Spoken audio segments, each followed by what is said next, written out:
नमस्कार. कधीकधी काही परंपरा एका अत्यंत साध्या पण तितक्याच महत्वाच्या गरजेतून जन्माला येतात नाही का? आज आपण अशाच एका शेकडो वर्षे जुन्या परंपरेबद्दल जाणून घेणार आहोत, जी सुरू झाली निखळ श्रद्धेपोटी.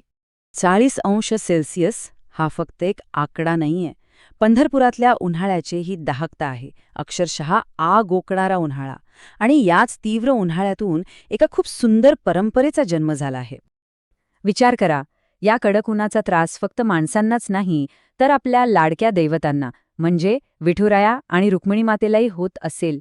याच एका भक्तिमय विचारातून या परंपरेची सुरुवात झाली. आणि मग या उन्हाळ्याच्या त्रासावर एक भक्तिपूर्ण उपाय म्हणून शेकडो वर्षांपासून एक प्रथा सुरू आहे.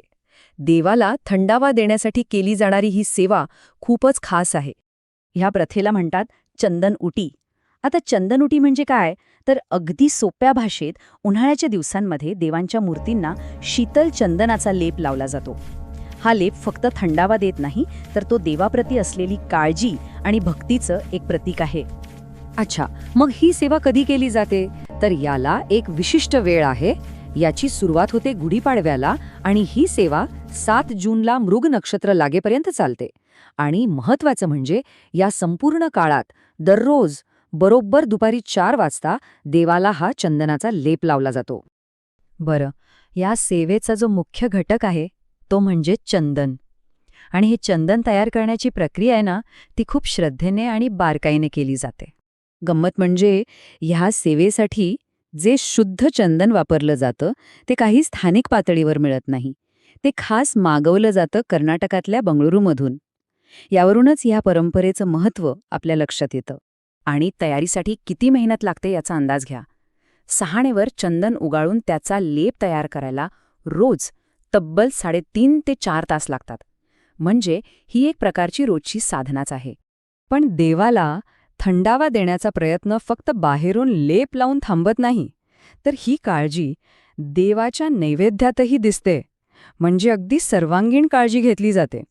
उन्हाळ्यात देवाला जो खास नैवेद्य दाखवला जातो, त्यात गाईच्या तुपातला गोडाचा शिरा, पोहे, वाटली डाळ, सुकामेवा आणि सोबत थंडगार असं कैरीचं पन्ह आणि लिंबू सरबत असतं. हे सगळे पदार्थ उष्णतेचा दाह कमी करणारे आहेत. आता इतकी सगळी सेवा आणि श्रद्धा याचा परिणाम काय होतो? देवाच्या मूर्तींवर आणि तिथे येणाऱ्या भाविकांवर काय परिणाम होतो ते पाहूया. जेव्हा विठ्ठल रुक्मिणीच्या मूर्तींना हा थंडगार चंदनाचा लेप लावला जातो, तेव्हा त्यांचं रूप अजूनच सात्विक, शांत आणि मनमोहक दिसू लागतं. आणि हे शीतल रूप डोळ्यात साठवून घेण्यासाठी भाविक अक्षरशः असुसलेले असतात.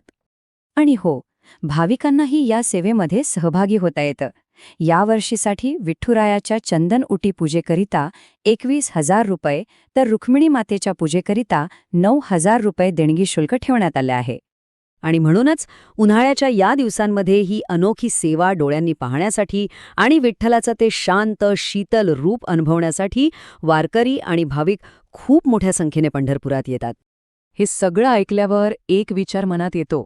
आपल्या प्राचीन परंपरा आणखी कोणत्या मार्गांनी निसर्गाच्या ऋतुचक्राशी इतक्या सुंदरपणे जोडल्या गेल्या आहेत? कशा त्या निसर्गासोबत एक ताळमेळ साधतात? खरंच विचार करण्यासारखा प्रश्न आहे.